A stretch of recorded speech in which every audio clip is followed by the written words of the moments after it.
Okay, I want to talk about how you find the direction of the magnetic force on a moving charge. There are two initial steps, which are listed here, and I'll write them down and post that as well. So the direction is perpendicular to the plane made by the velocity vector for the moving charge and for the external B field. So you make a plane by those two things, and the force is actually perpendicular to it. So that narrows your choices down to two directions. If I have, I'll use one of these examples. If I have the velocity going this way and I have the magnetic field going this way, this is the plane made by those two vectors. So what that means is the force is either going into the page or out of the page. So just by step one, we've narrowed it down to two possibilities. Step two is to figure out which of those two possibilities it is with the right-hand rule. In this course, we'll have two right-hand rules. So this is going to be right-hand rule number one, the one that's used for magnetic force. So here are the steps for right-hand rule number one. Again, if you can't read it well in this paper, I'll be posting this as well. Okay, so first, straighten your right hand and point your fingers in the direction of V. Or if we're doing force on a current-carrying conductor, like a wire later, you'll point it in the direction of I. But for now, point it in the direction of V, the direction of the moving charge. Then rotate your hand to the position that allows you to bend your fingers in the direction of the external B field.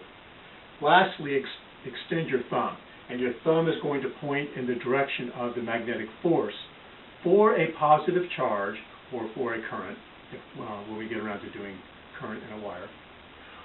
Or if it's a negative charge, it's going to be opposite that. Okay, so let's practice that. So let's look at example number one. The direction of this positive charge is going to the right. So I point my hand in that direction. Now the idea is I want to rotate my hand so that I can then bend my fingers in the direction of the external B field. So if I rotate my hand this way, then I'm assuming my B field is going in the upward direction, but it's not. So I rotate it down like this, and now I can bend my fingers down in the direction of the external B field, and then I extend my thumb. And my thumb is pointing into the board. The plane made by these two vectors is the paper or the board. So I know that it's going in or out, and then by the right-hand rule, I know it's going in. So here's the direction of the magnetic force in that example. All right, let's do example two. So now I have exactly the same scenario, but it's a negative charge. So it's V going this way, B going down, the thumb goes into the board, but it's a negative charge, so the force is actually out.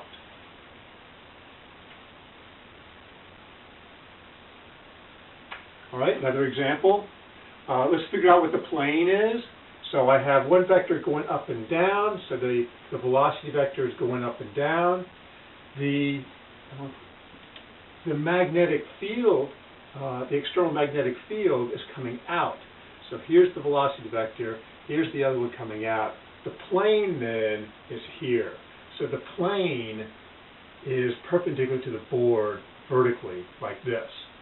So I know the magnetic force is either going to the right or to the left, into that plane or out of that plane. So now I'll use my right-hand rule to figure out which direction that is. So V goes up like this. I rotate my hand, not that way, but all the way out like this, so that then I can bend my fingers into the direction of the B field, which is coming out of the board. And now I extend my thumb, and on a positive charge, the force would be going to the right.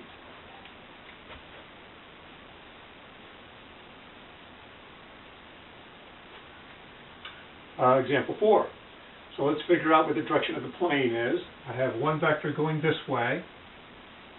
I have another vector going into the board, kind of like this.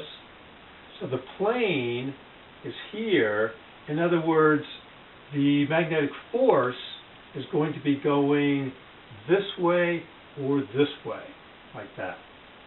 So it's either going to be going, let's dash that in here. So it's either going to be going like this, or it's going to be going like that. One of those two directions. So we go, put a hand in the direction of V. I need to bend my fingers in the direction of the B field, so I have to rotate that this way. So now I can bend my fingers in the direction of the B field. So my thumb points this way, but now I recognize it's a negative charge, so the force is in the opposite direction. So there's the direction of the magnetic force on that charge. Another example, number 5. So where's the plane? Well, we talked about this one before, but we have one vector going this way, one going this way. Both of those are in the plane of the board or the paper. So the resultant force vector is into that or out of that. So using the right-hand rule, I'm coming down. I'm going to switch sides. So I'm coming down like this, and now I need to rotate my hand so that I can bend my fingers in the direction of B. Sometimes it helps to draw B right on the moving charge. So there's the external B field. You could, just by this description, you could say, well, I'm going like this, and I'm going to bend my fingers all the way around. You want to take a shorter direction, though. So I actually want to bend my fingers this way. Okay, so I go like this. So I don't want to go around the long way. I want to go like this, and then come around the short way. And that means the force is coming out on a positive charge or in on this negative charge.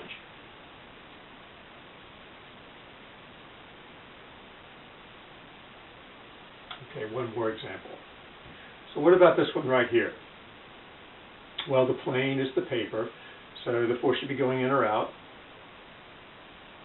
If I put my hand in the direction of V, like this, and then I want to rotate so that I can bend my fingers in the direction of B, it already, hopefully, would seem a little awkward to you. Well, how do I do that? It's going completely in the opposite direction. Don't forget that the magnitude of that force depends on the direction. So the whole equation for the magnitude of it, the magnitude of the magnetic force, is Q, magnitude of that, V, magnitude of that, B, magnitude of that, and now sine of the angle between those two vectors, between V and B. So theta is going to be between those two. In this example, theta is 180 degrees. So sine of 180 degrees is 0. So the force in this case is 0.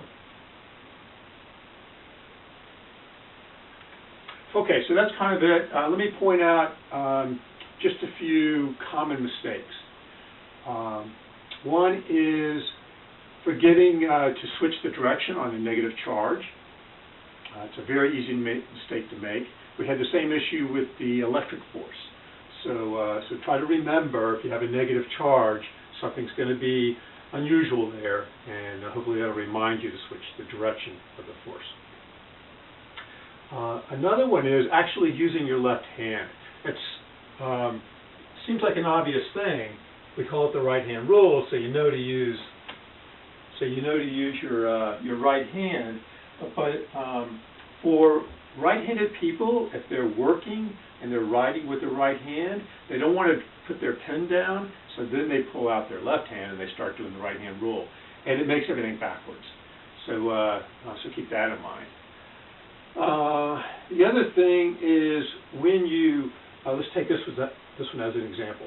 When you put your hand initially in the direction of V, some people just see the two vectors. They'll do the B field first. So make sure you do V first.